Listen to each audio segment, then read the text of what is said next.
வணக்கம் குழந்தைகளே. விநாயகரும் மாங்காயும் கதையை பார்ப்போமா? ஒரு நாள் நாரதர் முனிவர் தேவலோகத்தில் பயணம் செய்து கொண்டிருந்தார். அப்போது அவருக்கு ஒரு தெய்வீக மாங்காய் கிடைத்தது. அந்த மாங்காயை சாப்பிடும் ஒருவருக்கு அறிவும் ஞானமும் கிடைக்கும் என்று சொல்லப்பட்டது. அதனால் இந்த மாங்காயை சிவபெருமானுக்கே கொடுக்க வேண்டும் என்று நாரதர் முடிவு செய்தார். கைலாசத்தில் நாரதர் மாங்காயை சிவபெருமானிடம் அளித்தார். தன் இரு மகன்களுக்கும் இந்த மாங்கனியை எவ்வாறு பிரித்துக் கொடுப்பது என்று சிவபெருமான் யோசித்தார். தன் இரு மகன்கள் மீதும் சிவபெருமான் சமமான பாசம் வைத்திருந்தார். அதனால் சிவபெருமான் ஒரு போட்டியை அறிவித்தார். 3 உலகங்களையும் முதலில் சுற்றி வருபவருக்கே இந்த மாங்கனி என்றார்.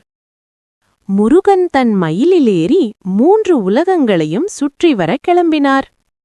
விநாயகர் அமைதியாக தன் தாய் தந்தையை 3 முறை சுற்றினார்.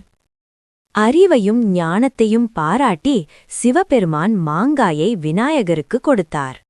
விநாயகரின் கையில் மாங்கனியைக் கண்ட முருகன் கோபமடைந்து கைலாசத்தை விட்டு சென்றார். குழந்தைகளே, பெற்றோர்களை மதிப்பது மிக உயர்ந்த குணம்.